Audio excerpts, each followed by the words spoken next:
presentarme, soy Jordi García, soy la persona que os va a hacer hoy la presentación. Soy consultor de Integra y hoy voy a hablar de un producto que se llama Advanced Assembly Extension. Es un módulo de Creo y antes de presentar eso, simplemente hacer una breve introducción de quiénes somos. Somos un grupo, el Grupo Integral, que desde hace muchos años nos dedicamos a ayudar a empresas como vosotros a acometer proyectos de transformación digital. Para ello, pues proporcionamos tanto de la tecnología como del conocimiento que os ayude a acometer ese tipo de proyectos. Y nos basamos básicamente en la experiencia que hemos ido acumulando a lo largo de los años en muchos proyectos que hemos ya realizado. Para eso tenemos personal distribuido por diferentes oficinas de España, pero además también estamos situados en otros países como Turquía, Portugal y Brasil. Como decía, para nosotros uno de los puntos importantes son precisamente las personas que van a acometer esos proyectos y que os van a ayudar a vosotros, que también sois personas, lógicamente, a hacer esa transformación digital. Y además de las personas, pues también nos hemos ido rodeando de tecnologías que son líderes de mercado y que van a ayudarnos a acometer esos proyectos. Para eso, para nosotros le damos mucha importancia ese hilo digital de que la información vaya viajando por los diferentes departamentos y dar solución a lo que necesita en cada momento cada departamento. Y bueno, las tecnologías que nos ayudan a hacer este tipo de proyectos, pues principalmente es PTC, es nuestro principal, la tecnología, digamos que principal del Grupo Integral, y de la cual hoy vamos a hablar de uno de sus productos, pero nos hemos ido rodeando de otras que complementan ese discurso, ¿no? Pues entre ellas está ANSYS para aumentar las posibilidades de simulación que nos exige el mercado, Oracle Primavera para todo el tema de gestión de proyectos, también en el mundo de la impresión 3D pues vamos de la mano de HP.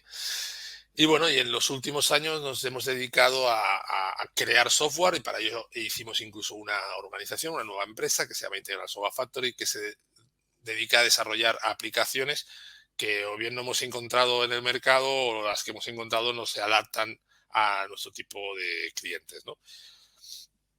Y aparte de eso, pues tenemos unas pequeñas soluciones ya más concretas para temas de CAM, de mecanizado y para temas de renderizado.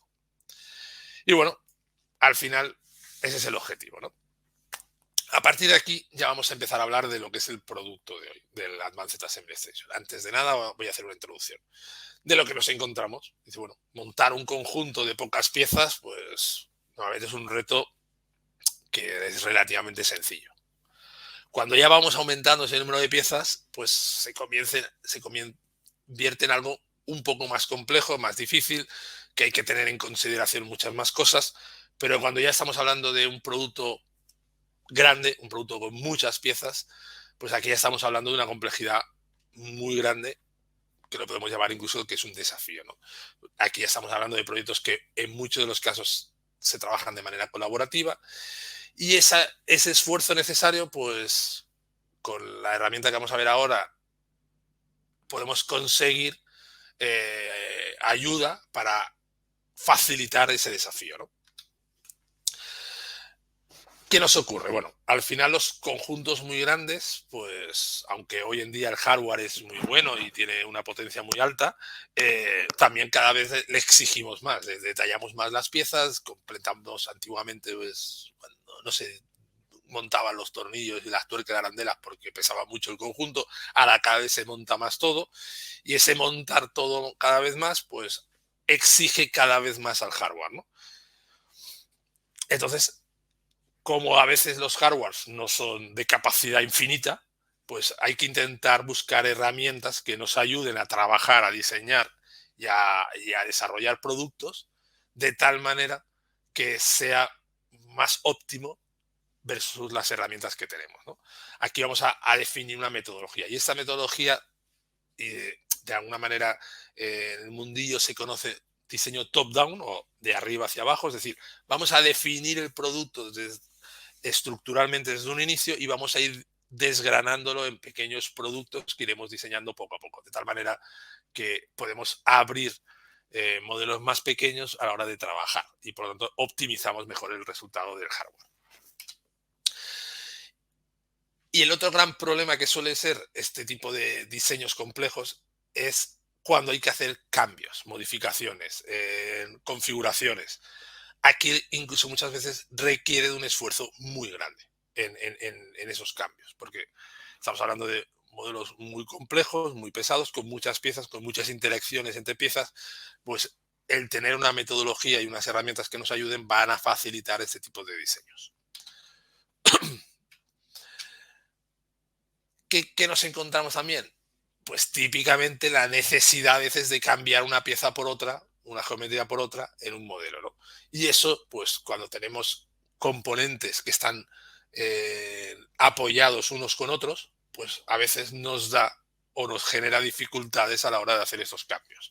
Pues hay que buscar solución a estos problemas.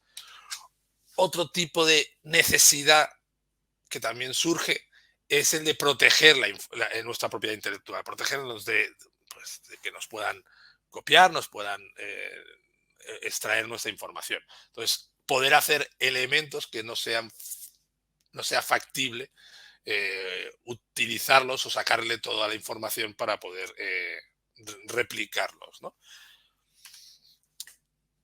En definitiva, intentamos también ser muy ágiles. Eso es algo que bueno, el mercado nos lo exige. Históricamente, pues era muy habitual que desarrollábamos una máquina y la explotábamos durante muchos años. Hoy en día, la realidad es que las máquinas tienen a nivel de diseño, tienen una alta digamos, modificación, constantemente se están evolucionando y necesitamos ser muy ágiles en ese sentido porque bueno, si no lo somos nosotros, no es la competencia. Entonces tenemos que intentar estar al nivel de la competencia o mejor incluso, ¿no? Para todo esto, lo que vamos a hacer es apoyarnos en la herramienta que se llama Creo Advanced Assembly Extension. Como he dicho al principio, lo conocido como el Creo AAX. Es un módulo adicional que se monta sobre el Creo base, sobre el Creo Design Essential, el Parametric, bueno, de función del que tengáis. Y lo que nos proporciona son toda una serie de herramientas relacionadas con el diseño top-down, con el diseño de arriba abajo y con la posibilidad de trabajar más concurrentemente, el poder colaborar sobre el mismo modelo en el diseño. Además de darnos algunas herramientas adicionales, por ejemplo, para hacer el montaje y desmontaje, la documentación de montaje y desmontaje. Entonces, la idea es trabajar pues, de manera que no podamos definir como un esquema de la solución que luego iremos desarrollando modularmente de una manera más sencilla. Entonces, ¿qué nos va a proporcionar el AX? Bueno, pues básicamente lo que decía, nos va a proporcionar herramientas para el diseño concurrente, para el que alguien pueda plantear un proyecto, cómo es la estructura del producto, qué elementos lo va a formar, incluso qué medidas puede tener, y que luego diferentes usuarios puedan desarrollar sus elementos, sus módulos, sus partes de la máquina, sin necesidad de que tenga que abrirla toda, de que cada uno haga su guerra por su cuenta, sino que hay alguien que organiza el trabajo de todos. Incluso desde ese punto inicial podemos manipular la posición o la geometría de los elementos que están por debajo. Por lo tanto, con eso es más fácil transmitir los cambios y optimizar las modificaciones. Vale, ¿cuáles son las funcionalidades que nos vamos a encontrar? Bueno, el primero que nos vamos a encontrar es el concepto de esqueleto. ¿Vale? El concepto de esqueleto, pues como su palabra un poco dice, viene a ser, si nos hacemos el símil con el cuerpo humano, pues vendría a ser, ¿qué función tiene un esqueleto en un cuerpo humano? Pues básicamente mantener la forma de nuestro cuerpo e incluso proteger o dimensionar o organizar pues todo lo que son los órganos del cuerpo, ¿no? Pues de alguna manera ese esqueleto nos puede servir para dimensionar y posicionar pues ciertos elementos. Pues la geometría de la puerta, la posición de la puerta o las diferentes componentes que forman parte, en este caso, de este vehículo. Para eso sirve un esqueleto, ¿no? Entonces, el definir ese esa forma genérica que va a tener, la posición de las piezas, donde van a estar colocadas desde una entidad superior, nos permite ir diseñando piezas individualmente y montándolas sobre este elemento genérico y evitar el concepto del castillo de naipes. Es decir, si yo hago un castillo de naipes y saco una carta de abajo, se va a caer todo el castillo. El trabajar con un modelo esqueleto lo que nos permite es tener un elemento externo a cada uno de sus componentes que va a hacer de castillo, va a hacer de aglutinador de la posición de todas las piezas, va a reunir cuál es la posición de cada pieza, pero podemos sacar una de esas cartas del medio, de abajo, de arriba, que no se va a caer todo el castillo. Ese es el concepto de lo que nos va a proporcionar un esqueleto en este módulo. También puede haber un esqueleto que lo que haga es ayudar a diseñar la geometría de una pieza. No la posición, como hemos visto en el anterior, que sería la posición de los diferentes componentes, sino también la geometría. ¿Para qué sirve eso? Pues para que varias piezas diferentes puedan compartir unas mismas dimensiones. En este caso, tenemos la puerta y tenemos el marco de la puerta. Ambas deben adaptarse a la misma geometría, porque han de encajar bien. Pues tenemos un esqueleto que define cómo es esa geometría de la puerta, ese perfil, en este caso externo de la puerta y interno del perfil de donde va apoyada la puerta, donde encaja la puerta, y lo que hacemos es que uno puede estar diseñando la puerta y otro puede estar diseñando el perfil, que como los dos tienen la geometría común, va a encajar después perfectamente. ¿Vale? Ese es el otro concepto que nos va a proporcionar el esqueleto, el de compartir geometría. Y hay un tercero que nos permite ayudar a diseñar conjuntos con movimiento. Conjuntos con más o menos complejidad, antes de ser dibujados, podemos de manera esquemática, como se ve en la imagen superior, diseñar esos elementos para validar que el movimiento es el adecuado. De tal manera de que podamos definir todo antes de diseñar ninguna pieza. ¿Vale? Eso serían un poco las tres funciones principales que vamos a obtener de los esqueletos. El esqueleto es un componente especial, es un tipo de componente que es diferente al resto, es un componente especial que tiene toda una serie de peculiaridades. Esas peculiaridades, por ejemplo, nos permite bueno, siempre está en la parte superior del árbol de modelo, por lo tanto es muy fácil de identificar. Tiene esa información que hemos dicho, tanto de geometría como de posición. Tiene además comportamiento especial, tanto en Creo, en los planos, como también en Winchill. Lo trata de una manera diferente, no lo trata como una pieza, por lo tanto no sale en las listas de materiales, no lo tiene en cuenta a la hora de calcular pesos, sino simplemente lo tiene en cuenta para ser utilizado y a nivel de referencias. A partir de aquí, lo que hacemos es también simplificar y tener mayor control y mayor robustez en nuestros montajes y en nuestras relaciones entre piezas. Lo que decía yo del castillo de naipes. ¿Vale? Al tener esa estructura que gestiona esas relaciones, nos evitamos el que haya dependencias de piezas y complique a veces el intercambio o las modificaciones. Otra de las cosas que nos permite es compartir geometría entre componentes. De tal manera que podemos, típico ejemplo de que solemos utilizar, la pieza que diseñamos para una fabricación de una pieza forjada, pues cuando sois clientes que diseñáis la pieza de forja y luego la mecanizáis, necesitáis el diseño de dos piezas. La original, de la que partiríamos, y luego la modificada, la que ya está mecanizada. Pues el Creo AX nos proporciona una herramienta que nos permite dibujar. En este caso, normalmente se dibujaría la pieza de forja, que sería la primera que dibujaríamos, y otra pieza diferente comparte esa geometría base y a partir de ahí le hacemos esas modificaciones donde creamos esas ranuras o esos taladros o esos redondeos que vamos a mecanizar a posteriori. De tal manera que si modificamos la pieza original se actualiza las dimensiones de la pieza mecanizada. Por lo tanto, tenemos dos componentes que están vinculados geométricamente y que podemos controlar esos cambios de una manera muy sencilla. Otra de las funcionalidades que añade es lo que llamamos conjuntos de intercambio. Cuando tenemos en un conjunto puede haber diferentes opciones de montaje o diferentes componentes que se pueden utilizar, pues es muy interesante el poder crear y facilitar el intercambio entre componentes. En este caso vemos 3 cilindros que pueden ser montados en un conjunto, pues lo que se define es cómo van a ir montados y entonces intercambiar uno por otro es ultra rápido.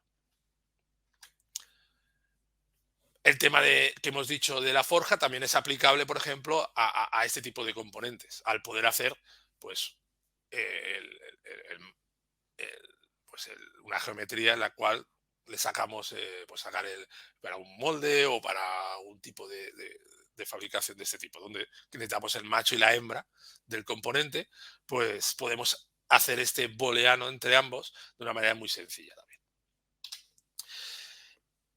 Y por último, otra de las funcionalidades que incluye el AX es una herramienta que nos permite crear planos de un paso a paso de montaje, y lo que nos proporciona la herramienta es una manera ágil de sacar las listas de materiales en cada uno de los pasos, además de cambiar la estética de las piezas que están montadas en el paso previo y que ahora estamos montando en el paso siguiente, ¿no?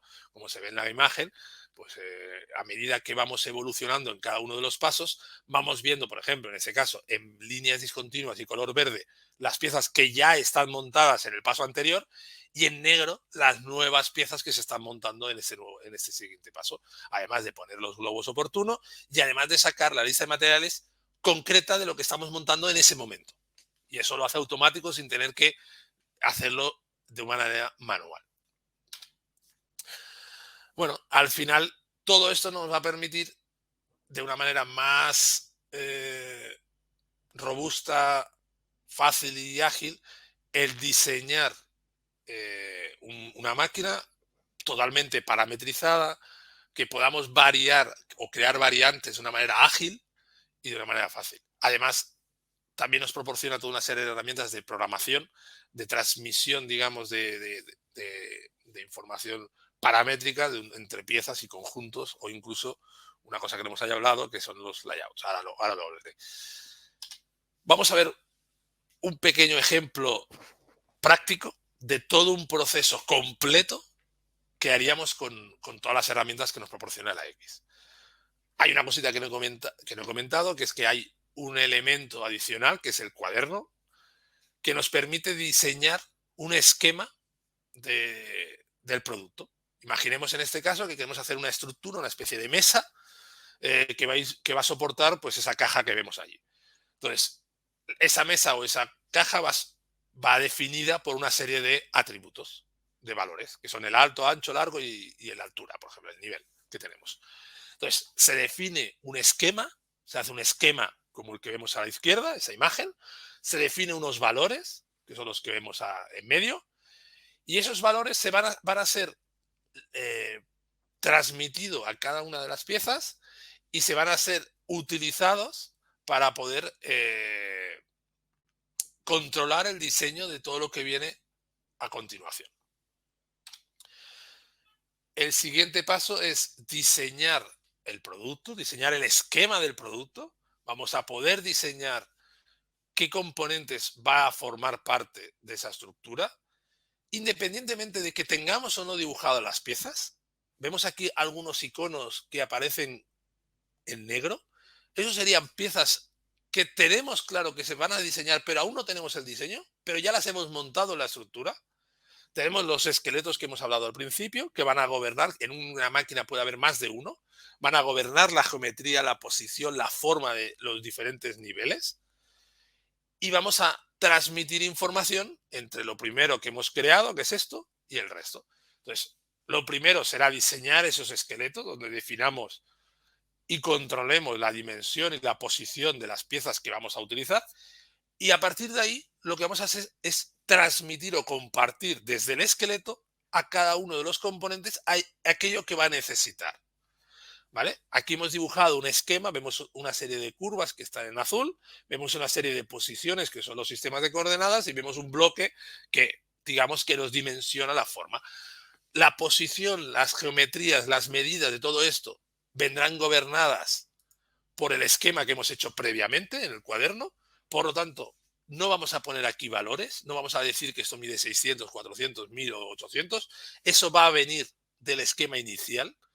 Por lo tanto, vamos a transmitir desde el cuaderno o el notebook al esqueleto, vamos a transmitir esos parámetros de tal manera que luego podamos ligarlos a geometría del esqueleto. Con eso que conseguimos, que desde el esquema inicial podemos variar los valores y transmitir al esqueleto, que a su vez transmitirá a cada una de las piezas. Vamos a diseñar las piezas, las formas, las geometrías. Estas piezas pueden tener valores variables, esos valores pueden ser fijos con una tabla de familia o podrían ser completamente variables, y a partir de ahí vamos a crear los planos de pieza, vamos a crear los diseños de las piezas que vamos a vincular al esqueleto. Es decir, estas piezas que estamos montando y apoyando y generando van a utilizar de referencia los sistemas de coordenadas, curvas o puntos que hemos creado previamente en este esqueleto. Por lo tanto, las dimensiones de las piezas no las vamos a determinar en la pieza, sino que van a venir gobernadas por este esqueleto que a su vez hemos compartido previamente con cada uno de los niveles. De esta manera, ¿qué podemos conseguir? Bueno, pues podemos añadir toda una programación compleja.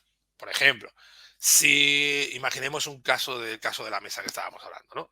Si la pieza es más alta de no sé qué o más larga que no sé qué, añádeme una pata adicional, o añádeme o ponme el larguero más ancho, o ponme la pata más ancha. Pues ese tipo de cosas se pueden definir previamente para que siempre cumplan esos requisitos. Y entonces, ¿qué hacemos? Que desde el esquema vamos cambiando valores y eso va a gobernar la geometría de la pieza. De tal manera que podremos ir cambiando muy sencillamente los diferentes variantes simplemente controladas por esto. Este es un ejemplo muy sencillo de dimensiones, pero esto puede llevarse a un nivel muy complejo donde puede incluso quitar o añadir componentes. El ejemplo que decía de, imaginemos que el ancho es, en lugar de ser 900, es 3500, pues para evitar el pandeo sabemos que tenemos que añadir una pata, o cada distancia de 1000 hay que añadir una pata. Pues esa programación se puede definir para que pueda ir añadiendo tantas patas como sea necesario en función de la longitud. O que el límite, por ejemplo, no pueda hacerse más de X altura. Pues que podamos definir criterios de ese tipo. Vamos a ver un ejemplo. En este caso tenemos este modelo que vamos a ver casi todo lo que hemos estado explicando. ¿Vale? Eso es un pequeño robot de estos de desactivar explosivos. Y bueno, este modelo lo vamos a ver gobernado por un esqueleto que va a gobernar diferentes piezas, que va a gobernar la posición de diferentes piezas, que va a gobernar este mecanismo que estamos viendo ahora. Bueno, vamos a ver un poquito esto desde un inicio. Ahora estamos viendo el resultado final, pero vamos a ver todo lo que yo he estado explicando en un caso real, que es este, que podáis ver. Bueno, lo primero del diseño top-down que se recomienda es pensar para explicarlo, pensar en el modelo en toda su complejidad, intentar simplificar esa complejidad en módulos o partes del modelo que simplifiquen esa complejidad y que además permita la reutilización, el intercambio por diferentes modelos. Imaginemos que esto tiene el mismo brazo o puede tener dos o tres tipos de brazo, pues el brazo lógicamente de ser algo que te controla la parte, que pueda tener el sistema de oruga, pues haya uno más grande, el pequeño y el mediano, pues también tendré que controlar esa parte. Pues todo ese tipo de conceptos que puedan ser modularizables tenemos que pensarlo, ¿no? A la hora de crear ese diseño. Por lo tanto, generamos desde arriba, pero pensamos en todos los niveles. Y vamos a ver ese proceso. Vale, empezamos de cero. ¿Qué hacemos? Vamos a crear un conjunto. A ese conjunto le vamos a crear toda la estructura que lo forma y vamos a ir añadiendo todos los componentes que lo forman. Simplemente los vamos a ir añadiendo, estén dibujados o no. O sea, en este caso no estamos dibujando nada, estamos construyendo la estructura del producto, modularizando el producto en todos los elementos que lo van a formar parte. Con esto conseguiremos dividir el problema en pequeños problemas. A partir de ahí vamos a añadir todos los esqueletos que creamos oportunos para gobernar eso y diseñarlos. Fijaros en este esqueleto. Aquí tenemos un esqueleto en el que simplificamos y teorizamos o esquematizamos la forma que tiene, por ejemplo, la oruga, el soporte. El espacio vital que va a ocupar digamos, el vehículo para luego introducir dentro de una serie de componentes, dentro y fuera, ¿no? Tenemos el esquema del movimiento del brazo que lleva este modelo. Todo eso es lo que estamos teorizando aquí mediante simplemente líneas y curvas o pequeños volúmenes, como en este caso la superficie de la caja, ¿no? Con esto podemos validar, pues, por ejemplo, movimientos. Una vez validado ese movimiento, ¿qué haríamos? Espera, voy un momentito atrás. Ya podemos diseñar de manera individual todos los componentes que formarán parte de ese mecanismo, montarlos, porque el movimiento ya lo tiene el esqueleto. Por lo tanto, lo único que tenemos que hacer es apoyar cada una de las piezas sobre el esqueleto. Y si ahora decidimos que este brazo lo queremos cambiar por otro, es eso de la carta de naipes. Saco ese brazo y pongo uno diferente y no se va a caer todo el castillo de naipes. Una vez hecho ese esqueleto, lo que se suele hacer es compartir la geometría entre el esqueleto y cada una de las piezas que vamos a tener que diseñar o partes que vamos a tener que diseñar. Para eso se hace lo de publicar geometría. Se seleccionan las partes que intervienen en cada modelo, se pueden crear tantas publicaciones como queramos, y ahora fijaros que está compartiendo ciertos elementos. Estos elementos se van a utilizar para construir una parte del modelo. Entonces, cuando yo abra esa parte del modelo, recibiré esa geometría y por lo tanto no tengo que abrir todo el esqueleto ni todo el conjunto para disponer de esa geometría que yo necesito a la hora de diseñar esa parte. En este caso, por ejemplo, estamos compartiendo una forma, una serie de curvas y un plano. Con todo eso que puedo diseñar la parte interior de todo este modelo sin necesidad de tener todo el conjunto abierto. Esa es la gracia de poder compartir geometría. Por último, una de las cosas que también hemos hablado, todo lo de poder compartir un volumen al cual luego vamos a manipular a posteriori y vamos a añadir mecanizados. Vamos a pasar de la pieza en bruto a la pieza mecanizada. Pues es el caso que os decía. Cogemos una pieza tal cual, la compartimos con otra y a partir de ahí modificamos lo que toque de esa pieza. ¿Vale? En este caso está creando una especie de variante de esa pieza más estrecha a partir de una original. Podemos también crear representaciones para proteger nuestra información más ligeras. Podemos compartir geometría, por ejemplo, cuando estamos cableando y añadiendo tuberías, me interesa parte de la geometría. O cuando tenemos que crear todo un conjunto, pues me traigo, en este caso, se ha traído el volumen completo de la forma que tiene que tener ese vehículo, fijaros, que además puedo decir que se actualice o no automáticamente, y luego he diseñado una de las partes. En este caso es un elemento que va a tener dos partes, la parte inferior y la parte superior. Pues la parte inferior la estamos diseñando partiendo de ese volumen y creando pues espera un momento, una pausa, creando toda la modificación para obtener eso y luego la parte superior pues lo haríamos de la misma manera, pero los dos parten de un mismo volumen. Por lo tanto, si modifico el volumen, estoy modificando las dos piezas a la vez. Entonces, facilita mucho el crear modelos de este tipo. Y por último, he dicho lo del esquema, lo de crear un esquema. Aquí estamos viendo un plano que es muy esquemático de las dimensiones principales que forman parte de este robot. Desde aquí tenemos todos los valores que podremos manipular y esto va a manipular el esqueleto que hemos dicho que heredaba esta información y a su vez las piezas que han utilizado esta información. Por lo tanto, desde un plano esquemático como este podemos gobernar todas las piezas, incluyendo la programación. Por ejemplo, imaginemos que si esto es más largo, requiere de más o menos ruedas, o si es más corto, requiere de menos ruedas. Pues toda esa lógica la podemos añadir aquí. La podemos añadir para que él la transmita al modelo.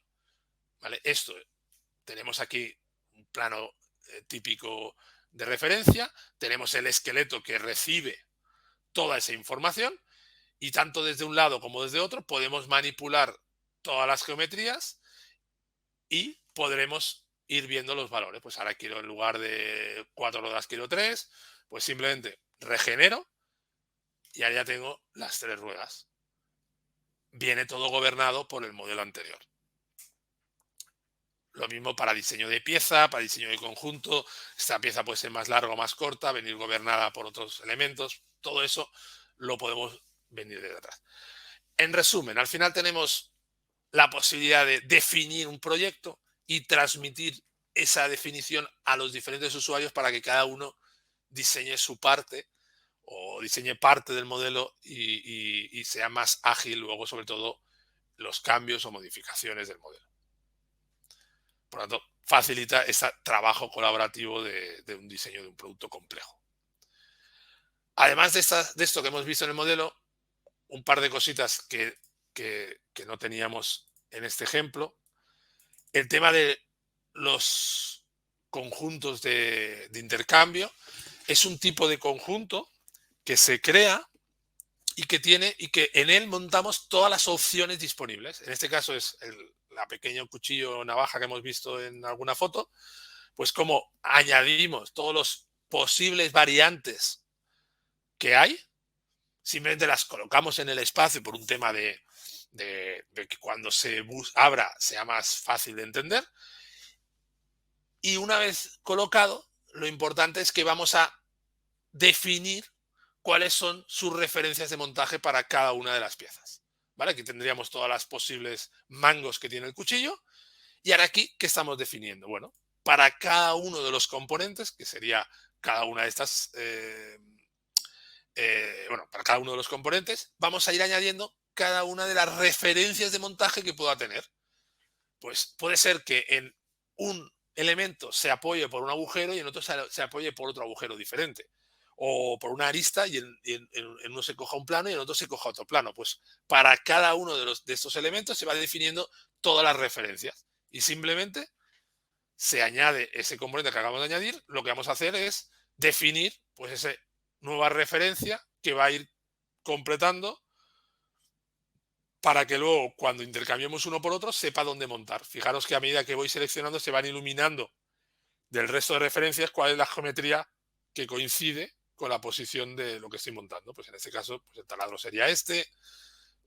En este caso sería esta superficie de apoyo. Bueno, voy definiendo para cada pieza, en este caso, esta es la pieza nueva que acabo de añadir, cuáles son sus referencias. Incluso podría haber que alguna pieza tenga más referencias que otra, porque resulta que esa pueda recibir a su vez otros componentes que otra pieza no lo pueda tener. Por lo tanto, no tienen que tener el mismo número de referencias. Bueno, y una vez definido esto, ahora ya puedo hacer un intercambio sin ningún problema. Por último, quería enseñar la parte de lo que llamamos Process for Assembly, que es crear el proceso de montaje. Avanzo un poquito. Aquí. Vale. ¿Qué genero? Yo tengo un conjunto y ese conjunto me genero lo que llamamos secuencia. Y lo que voy diciendo en la secuencia es qué piezas voy a activar en cada paso. Entonces, creo tantas como quiera y voy simplemente, me va a ir activando las piezas, me va a visualizar las piezas que se van montando en cada paso. Entonces, eso simplemente para crearlo es crear nuevo y voy creando, añado las piezas que va a haber. Además puedo añadir tiempos, puedo añadir alguna descripción, puedo añadir incluso coste, digamos, de montaje, bueno, una serie de atributos, vamos a llamarlo así. Eh, y este paso a paso que me he creado aquí, luego lo puedo utilizar en un plano. Si me voy al plano, ¿qué hago? Me creo un plano donde voy a crear diferentes hojas y en cada hoja le puedo decir cuál es el paso que tengo activo. Y cuando decido qué paso tengo activo, él automáticamente, la lista de materiales, me va a coger solo la de los componentes que estoy añadiendo, no las de todo el conjunto, las de los que estoy añadiendo en ese paso concreto.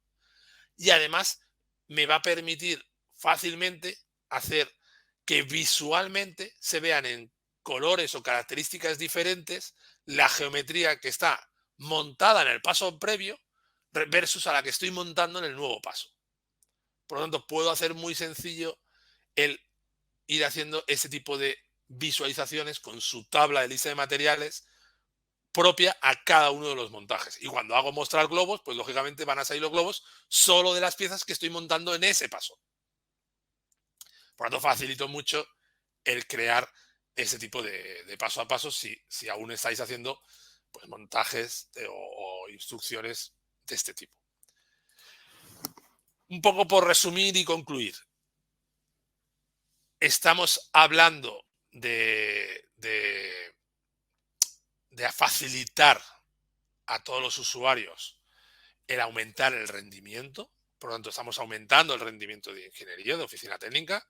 Estamos mejorando la posibilidad de trabajar de una manera más colaborativa, que es algo que cuando, si volvemos a la primera slide, cuando el conjunto tiene una complejidad alta, pues este tipo de trabajo colaborativo se exige bastante y además se dificulta bastante.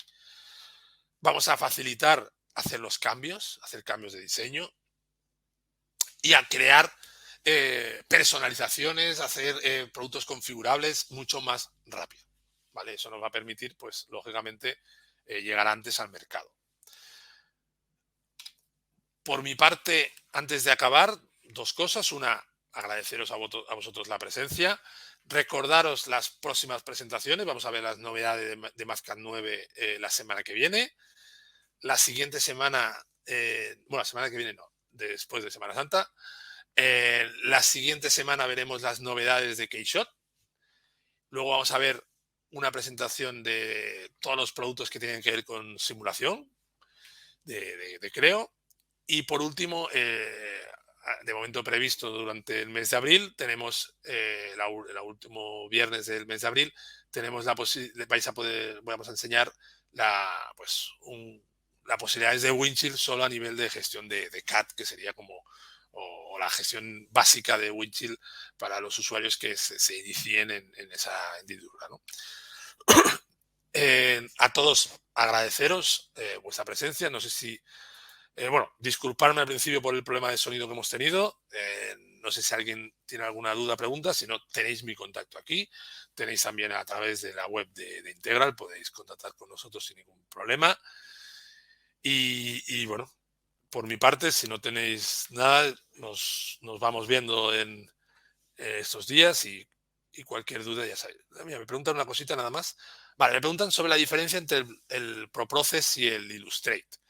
O sea, me preguntan la diferencia entre esto de aquí abajo y el Creo Illustrate. Bueno, son productos completamente diferentes. Realmente el ProProcess es un producto que existe en PTC desde... Bueno, yo llevo 20 años en Integral y hace 20 años ya existía. En cambio, el Creo Illustrate es un producto que es mucho más reciente. A día de hoy, para mí, si tenéis que hacer instrucciones de montaje, el Illustrate es mucho más versátil, mucho más potente, es la solución más ideal. La secuencia de montaje, esta sería lo que antiguamente muchos de vosotros hacíais o hacéis mediante el uso de planos, representaciones simplificadas, vistas de una manera mucho más ágil, ¿vale? Lo ibas automatizando, facilitando hacer eso. Si tenéis que hacer instrucciones muy en papel, os puede ser una buena solución. El Illustrator os va a permitir hacer animaciones, os va a permitir hacer en diferentes formatos, podéis hacer también paso a paso.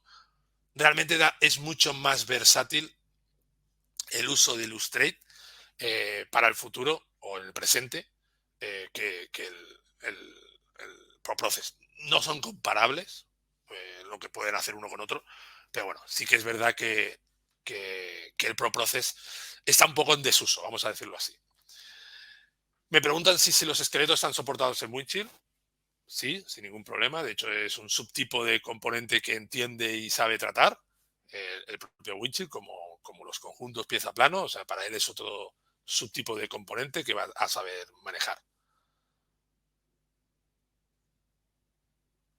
Me dicen, cuando hablas de los hijos de los esqueletos, cuando lo llevas... Bueno, todo el tema de Winchill, tratamiento de relaciones padre-hijo, habiendo esqueletos, pues lógicamente hay una vinculación entre componentes, o sea, un esqueleto que tiene de montaje, por ejemplo, donde utilizamos para montar toda una serie de componentes, pues si hemos de manipular el componente, pues el esqueleto no nos hace falta.